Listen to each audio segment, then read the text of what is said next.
Hi everyone, thank you for coming along to this webinar today. I'm Dr. Samantha Garay and I'm a Research Associate within Decipher at Cardiff University. Today I'm going to be talking to you about the delivery of a growth mindset programme in primary schools in Scotland. Just to give you an overview on today's session, we will be talking about the aims of the study, the evaluation design, key findings and considerations for programme delivery. This study was undertaken by members of the PHIRST Insight team based at both Cardiff University within Decipher and the University of Bristol. We also work closely with the partner organisation in Scotland to develop and undertake this research, and a school in Scotland in which a group of children, parents and teachers helped us to develop the study materials. As mentioned, we are part of the PHIRST Insight team, which is one of 6 teams based across the UK. The overall aim of PHIRST is all about evidence to action. Each team will work closely with local authority partners to grow the evidence base for local government decision making, with a particular focus on evaluating interventions that impact upon the health of the public and on health inequalities.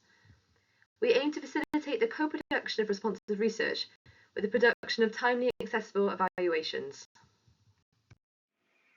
One such partner that we have recently worked with is the charity Within Scotland, who run a range of programmes that aim to improve learning resilience for health and education outcomes by developing a growth mindset culture in Scottish schools. The particular programme that we worked them on was the Mindset Teams programme. This began in 2018 and has so far been delivered across 25 local authorities and 572 primary and secondary schools in Scotland. This has been with a particular focus on schools in areas of higher deprivation or lower socioeconomic status. So, what is mindset? Mindset refers to a person's beliefs about their learning abilities and is typically classified as growth mindset or fixed mindset. Growth mindset refers to the belief that our abilities are adaptable and can be developed and improved, whilst fixed mindset refers to the belief that our abilities are stable and cannot change. For example, I can't do maths now and so I'll never be any good at maths. It has been suggested that pupils with a growth mindset may seek out challenging situations, and it is also linked to a greater engagement with learning, whereas those with a fixed mindset may avoid situations in which they may struggle or fail. It is thought that mindset is particularly important during childhood and adolescence, as this is considered a crucial period where the foundations of learning ability and skills are developed. It is also considered important in areas of higher deprivation or lower socioeconomic status, as this is considered to be a strong predictor of poorer outcomes in children. The Mindset Teams programme aims to train a mindset team to develop, deliver and support growth mindset learning within the curriculum in a school. The team consists of at least 3 members. These are one mindset leader, who is typically a senior member of staff, and at least 2 mindset champions, who are often teachers or teaching assistants within the school. The programme aims to improve and develop staff knowledge of growth mindset over a period of 12 months. This involves 6 months of dedicated online training and then 6 months in which a growth mindset project is developed and implemented within the school. In the evaluation study, we had 2 main aims. The first was to investigate what the impacts of the intervention were on a range of pre-specified outcomes, whilst the second was to explore the delivery of the programme and examine the barriers and facilitators and the diffusion of the intervention within and across schools. To address these aims, we utilised a range of different methods. Firstly, we conducted 15 interviews with a range of different stakeholders, which included secondary school teachers, local authority education officers, Within Scotland trustees, and also Within Scotland tutors. Across 6 schools, we also conducted interviews with 18 teachers and 4 focus groups with a total of 23 children involved. We were also able to use teacher data that's been collected by Within Scotland. These surveys were completed both before and after the teachers undertook the programme and were designed to assess teacher perceptions of mindset and also the children's learning abilities. Lastly, we utilised routinely collected population data from the Scottish Government on the Curriculum for Excellence outcomes. I'm now going to talk about the findings of the study, and I'm going to start with what we found regarding programme impacts on teachers. As I mentioned, the teacher survey was designed to assess teacher perceptions of children's learning abilities. This included items such as, there will always be some students who simply won't get it no matter what I do, and ability is something that people have a certain amount of and there isn't much they can do to change it. Teachers are required to respond to these items ranging from strongly disagree to strongly agree. These graphs show the pre and post programme responses to the survey, As you can see, there was an overall change in how teachers perceive pupils' learning abilities. There was a general shift towards a higher appreciation that all pupils can improve, regardless of their baseline skills and motivation, and that this ability no longer remains fixed. Our interviews with teachers also revealed other benefits of the programme. Teachers reported that the programme had enhanced their teaching practices and given them greater enthusiasm for learning, with some teachers reporting that they were now encouraged and keen to undertake further learning opportunities such as master's degrees. Teachers were also reporting that growth mindset contributed to a positive school culture, and as a result of the activities within the programme, relationships with parents had been strengthened. We also heard how the programme had improved their own personal qualities, with teachers now applying a growth mindset to their own personal lives outside the school. Finally, we were told how their mental health had actually improved after undertaking the programme. I wanted to share with you some quotes that we have from teachers during the interviews. One mindset champion told us, "I think for me, getting that excitement again about my own learning has made me enjoy my job again more, which has definitely impacted on my mental health." Another mindset champion told us, "I feel that it's just pushing us that wee bit more as well to deal with everything in a very positive, very nurturing kind of way, and discussing the growth mindset is now kind of embedded in our assemblies as well. So it's talking about across the school, and I definitely think that's helping with all of our kind of staff members now as well." Next, I'm going to talk about what we found regarding the programme impacts on the children. Firstly, we looked at the routinely collected population level data that we received from the Scottish Government. This focused on Curriculum for Excellence attainment data, which looked at numeracy, reading, writing, listening, and talking outcomes. We also considered data on attendance. For this analysis, we compared data from schools that had undertaken the Mindset Teams programme and those that had not. These scores were matched on characteristics such as the Scottish Index of Multiple Deprivation scores and class size. Our results showed that improvements were found for the Curriculum of Excellence outcome of writing among schools taking part in the Mindset Teams programme. Specifically, 3% more children in Mindset Teams schools achieved the expected Curriculum for Excellence level in writing compared to children in schools without the programme. No differences, however, were found for reading, listening, talking, numeracy, and attendance achievements. It is possible that differences were not found in these other areas due to different ways in which the Mindset Teams programme is delivered in schools. Some schools choose to focus on specific groups of students, others use specific classes or perhaps year groups. Then there are schools that have had a chance to diffuse this mindset learning thoroughly across the curriculum and school. It may be that when more schools have fully integrated mindset learning, there will be more improvements shown in the school level Curriculum for Excellence outcomes. And here we have a quote that reflects that change in writing attainment. A mindset champion told us, "Writing lessons were one of the hardest lessons.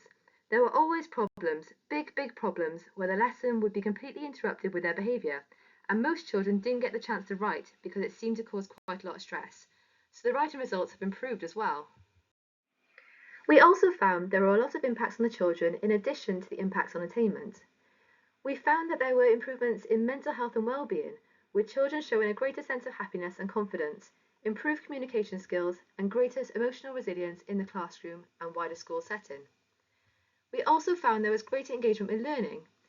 In relation to this, there was improved knowledge of growth mindset.